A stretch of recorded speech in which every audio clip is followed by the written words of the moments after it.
Friends आज हम बात करते हैं जी condition that altitude of triangle concurrent से मुतल्लिक एक प्रॉब्लम है। Let A B C be a triangle with vertices A B and C show that the altitudes A D B E and C F of the triangle A B C are concurrent.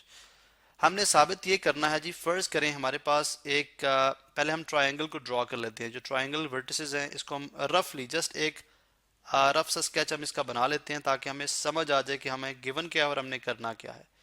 ये हमारे पास x axis है, ये Y axis है, ठीक है। पहले इसके vertices draw करें। ट्रायंगल के तीन कोने, तीन एजेस। तो ए है 0 0, इसका मतलब ये तो पॉइंट फर्स्ट हो जाएगा। ये है आपके पास ए जो कि कितना है 0 0, जिसका एब्सिसा भी 0, ऑर्डिनेट भी 0। बी पॉइंट है 8 6, तो फर्स्ट कर ले 1 2 3 4 5 6 7 8, 1 2 3 4 5 6, तो फर्ज कर लें ये पॉइंट बी है।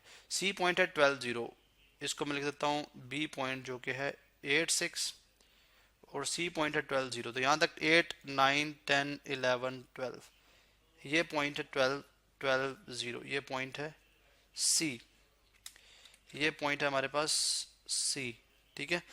अब हमने करना क्या है, हमने ये करना है जी कि साबित ये करना है। पहले ट्रायंगल में ड्रॉ कर लो। अगर मैं बी ए को बी से ज्वाइन कर दूं, ठीक है, बी को सी से ज्वाइन कर दूं,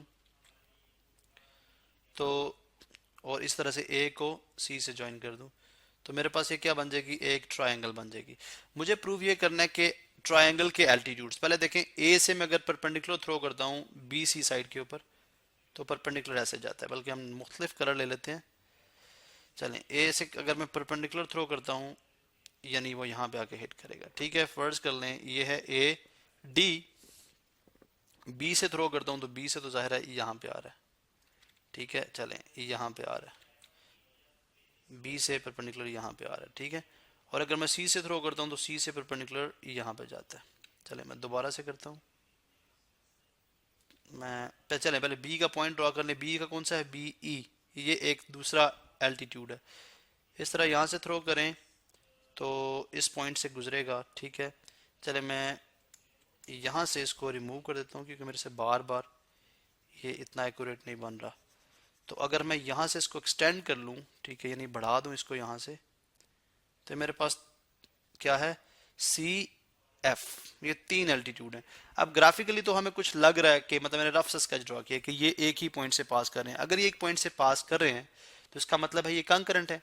अब हमने इसको प्रूव कैसे करना है, देखिए प्रूव करने के लिए एक तो हमने जैसे पिछले लेक्चर में बात की, एक कंडीशन है हमारे पास कि जिसके तहत हम बात करते हैं कि ट्रायंगल के जो एल्टीट्यूड्स हैं वो कंकरेंट अगर हों तो इसका मतलब है कि ये कंडीशन वो फुलफिल करेंगे फिर, ठीक है। मतलब ये जो डिटर्मिनेंट होगा, ठीक है, ये जो डिटर्मिनेंट आएगा वो किसके इक्वल आएगा, वो आएगा 0 के इक्वल। अगर 0 के इक्वल आता है यानी क्या, ये है क्या है, condition of concurrency. Condition of concurrency किसके लिए है, कंकरेंसी, कंकरेंसी किसके लिए, एल्टीट्यूड के लिए, कंकरेंसी, ठीक है, ठीक है। अब अगर आप देखें तो x1 y1 क्या है, जाहिर है ये हमारे पास x1 है, ये y1 है, ये x2 है, ये y2 है, ये x3 है, ये y3 है, ठीक है। अब x1 देखें, x सबसे पहले मैं इसको यहाँ पे सॉल्व कर लूँ, मेरे पास जवाब आ जाने चाहिए कि मैं क्या करने जा रहा हूँ। मिसाल के तौर पर चले हम ये कलर यूज कर लेते हैं, x2 minus x3, x2 minus x3 कितना है 8 माइनस 12, तो कितना बनता है -4, ठीक है। जबकि x3 minus x1, x3 minus x1 12 minus 0, ये 12 आ जाएगा, ठीक है। x1 minus x2, x1 minus x2 कितना है 0 माइनस x2 माइनस 8। इसी तरह यहाँ पे आ जाए y2 माइनस y3, तो 6 माइनस 0, ये आ जाएगा +6, ठीक है। y3 माइनस y1 0 माइनस 0, ठीक है, तो ये आ गया 0। इस तरह से y1 minus y2, y1 minus y2, ये कितना बन गया 0 माइनस 6, ये बन जाता है -6। इसी तरह से इसकी वैल्यूज भी मैंने पहले सॉल्व करके रखी हुई हैं।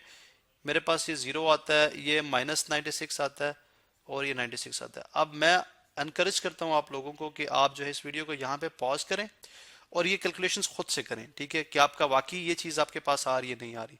अब अगर ये 0 के इक्वल आ जाए, अगर ये डिटर्मिनेंट 0 के इक्वल आ जाए तो इसका मतलब है ये सारे एल्टीट्यूड्स क्या होंगे, आपस में कंकरेंट होंगे।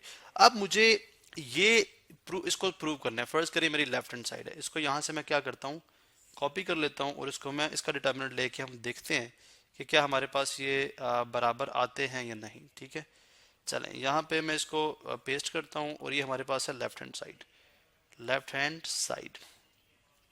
अब मुझे इसका डिटर्मिनेंट लेना है। डिटर्मिनेंट कैसे लिया जाता है, -4, इसको मैं अब ये रो छोड़ दूंगा, ये कॉलम छोड़ दूंगा, तो 0 इंटू 96, 0 इंटू 96 क्या बन जाएगा, यानी ये इस दिस मल्टीप्लाई बाय दिस और minus this multiply by this.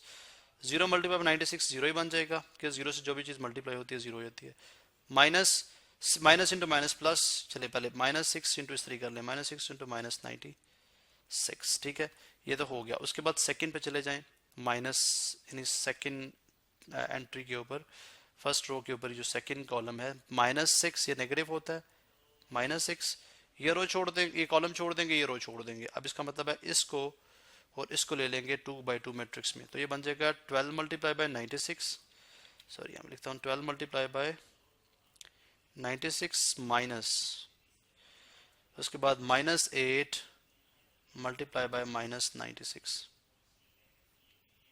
ठीक है, और इसी तरह से जब लेकिन आपको ये याद रहे कि जैसे मैंने यहाँ पे -4 उसके बाद 0 -1 उसके बाद -6, ये देखिए -6 मैंने यहाँ पे किया है।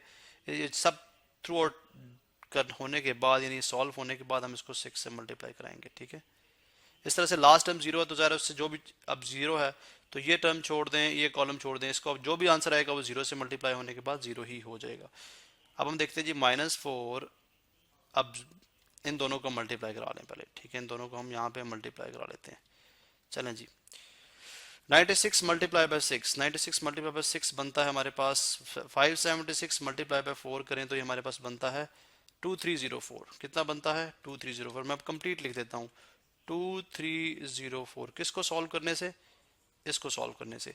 अब अगर आप देखें तो साइन क्या होगा, देखिए minus into minus positive, positive into minus minus, फिर माइनस इंटू माइनस पॉजिटिव, इसलिए प्लस मैंने लिख दिया। अब यहाँ पे -6 इंटू, पहले देख लें 12 मल्टीप्लाई बाय 96 कितना आता है, तो 12 मल्टीप्लाई बाय 96 देखें तो ये आता है 1152, 1152, minus into minus plus, plus into minus फिर माइनस, तो 8 मल्टीप्लाई बाय 96 कितना आता है, 8 मल्टीप्लाई बाय 96, ये हमारे पास कितना आता है 768, 768। अब अगर आप मल्टीप्लाई करें तो अब पहले सब्ट्रैक्ट करें, 1152 minus 768 is equal to this multiplied by कितना 6। देखें 2304, अब देखें 2304 और ये -2304 होगा, क्या होगा -2304, कैसे देखें, इससे आपके पास आंसर पॉजिटिव आएगा, जो माइनस से मल्टीप्लाई होकर माइनस हो जाएगा, तो इसका मतलब है ये किसके इक्वल आ गया हमारे पास, 0 के इक्वल। तो अब चूंकि 0 के इक्वल प्रूव हो गया, hence therefore altitudes are concurrent, altitudes are concurrent। ये तो एक मेथड था। ठीक है, ये तो एक स्ट्रेट मेथड था जिसके अंदर हमने वो कंडीशन के तहत हमने इसको सिंप्लीफाई कर लिया। मेथड दूसरा भी अवेलेबल है। दूसरा मेथड क्या है, देखें वो मेथड भी जो है वो आप कर सकते हैं। मिसाल के तौर पर मैं यहाँ से अगर जगह बनाऊं तो मुझे पहले तमाम एल्टीट्यूड्स की इक्वेशन चाहिए, जो कि एल्टीट्यूड एक लाइन है। ठीक है, तो मुझे इनकी इक्वेशन चाहिए। ठीक है, एक रे कह सकते हैं, लाइन कह सकते हैं, एक्सटेंड कर दे दोनों तरफ, मुझे इनकी इक्वेशन चाहिए। ठीक है, इक्वेशन कैसे आ सकती है, मुझे पता है, मुझे इसकी इक्वेशन बनाने के लिए पॉइंट तो मेरे पास मौजूद है, इसकी स्लोप चाहिए। इसकी क्या चाहिए, स्लोप। अब इसकी स्लोप तो नहीं है, चूंकि एल्टीट्यूड जो होते हैं वो ऑपोजिट यानी सामने वाली साइड के परपेंडिकुलर होते हैं, इसलिए जो स्लोप इसकी होगी वो m1 माइनस m, देखें m1 multiply by m2 is equal to 1 की -1 की कंडीशन के मुताबिक m2 जो होती है वो किसके इक्वल होती है, -1 बाय m1। अब चूंकि देखें a c तो ये तो एक x एक्सिस के पैरेलल लाइन है, इसकी स्लोप क्या होगी, 0। आप मालूम भी कर लें, देखें y2 minus y1, 0 minus 0 0, 12 minus 0, तो 0 बाय सम जो भी डिवाइड करेंगे 0 बाय 12 0 आंसर आ जाएगा, तो 1/0 ये क्या आ जाएगी, इसका मतलब इसकी स्लोप आ जाएगी m2 हो जाएगी 1/0 जो कि अनडिफाइंड। ठीक है, इसकी स्लोप क्या हो जाएगी 1/0 अनडिफाइंड। आप स्लोप को इस्तेमाल करके पॉइंट आपके पास मौजूद है, आप इसकी इक्वेशन मालूम कर लें। इसकी इक्वेशन आ जाएगी इस एल्टीट्यूड की, आप इस एल्टीट्यूड की भी इक्वेशन मालूम कर सकते हैं इसी तरह से, और इस तरह से इस एल्टीट्यूड की भी इक्वेशन मालूम कर सकते हैं। ये आ जाएंगी हमारे पास 3 इक्वेशंस। ठीक है, 3 इक्वेशंस। अब तीन इक्वेशंस, तीन तीन लाइंस, ठीक है, तीन लाइंस की इक्वेशन, तो उन लाइंस की equation, condition of concurrency line की क्या होती है, A1 यानी कोफिशिएंट ऑफ x1, यानी x1 का कोफिशिएंट, y1 का कोफिशिएंट और c1। इस तरह x जो है वो x यानी x2 का कोफिशिएंट, y2 का कोफिशिएंट, ठीक है, और कांस्टेंट, ठीक है। इस तरह x3 का कोफिशिएंट, y3 का कोफिशिएंट और कांस्टेंट। अगर इनका डिटर्मिनेंट जो है वो किसके इक्वल आ जाए, जीरो के इक्वल आ जाए, तो ये बात प्रूव हो जाएगी कि जो तीनों के तीनों एल्टीट्यूड्स हैं वो आपस में क्या है, कंकरेंट हैं।